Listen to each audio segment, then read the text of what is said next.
तेरी दुआ कबूल हो गई है। एमन की माँ खुशी से तकरीबन चीखते हुए बोली। गली के नुक्कड़ पर एक सेठ अपनी एक बड़ी गाड़ी में आया है।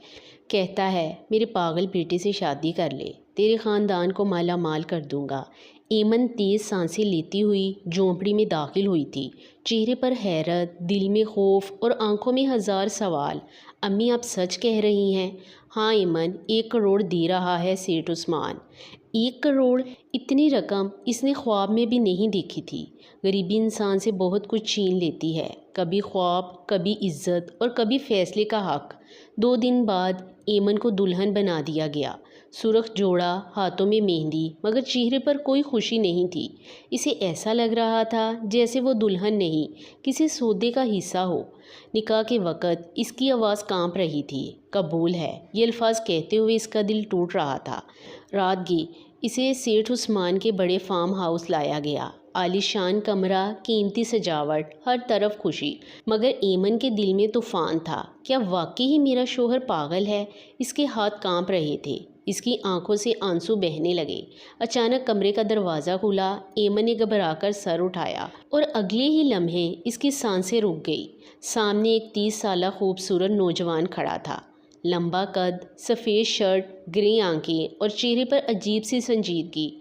वो चंद लम्हे इसे देखता रहा, फिर बोला, जल्दी से चेंज करके आओ, मेरी फ़्लाइट 3 घंटे बाद है। एमन हैरत से इसे देखती रह गई। आप कौन हैं? इसने बावें सेक्रेटरी, तुम्हारा शोहर ज़ियान उस्मान।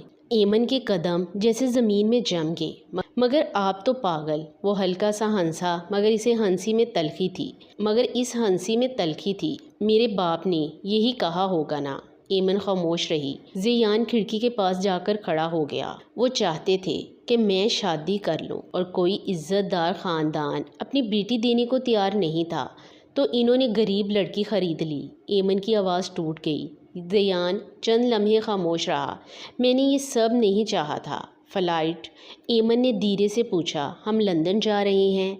क्या? यहाँ बहुत सवाल हैं, वहाँ शायद कुछ सुकून मिल जाए। एमन को कुछ समझ नहीं आ रहा था।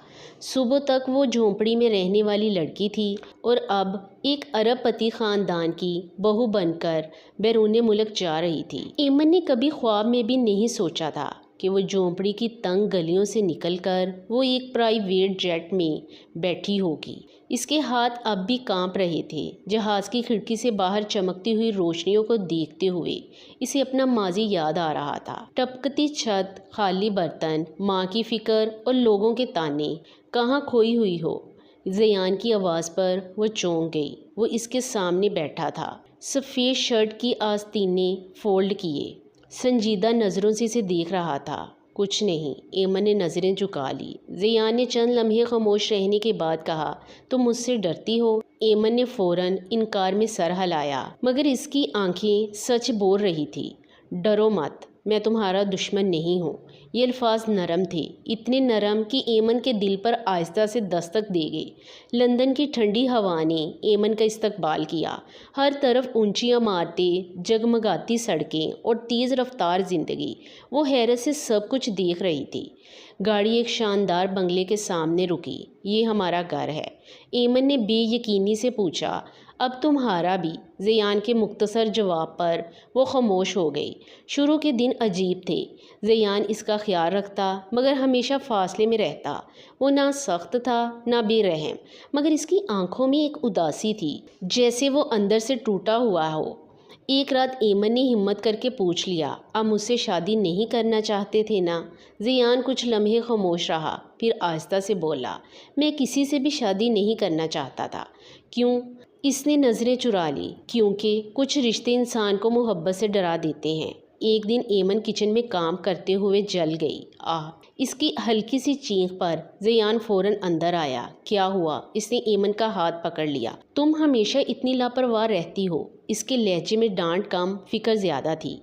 एमन पहली बार इसे इतना करीब महसूस कर रही थी। ज़ियान ने इसके हाथ पर मरहम लगाते हुए आहिस्ता से कहा, अब तुम अकेली नहीं हो। एमन का दिल ज़ोर से धड़का।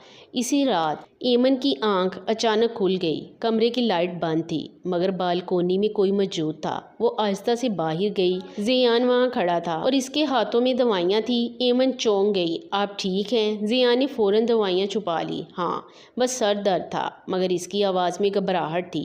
ایمن کو پہلی بار محسوس ہوا زیان اس سے کچھ بہت بڑا چھپا رہا ہے۔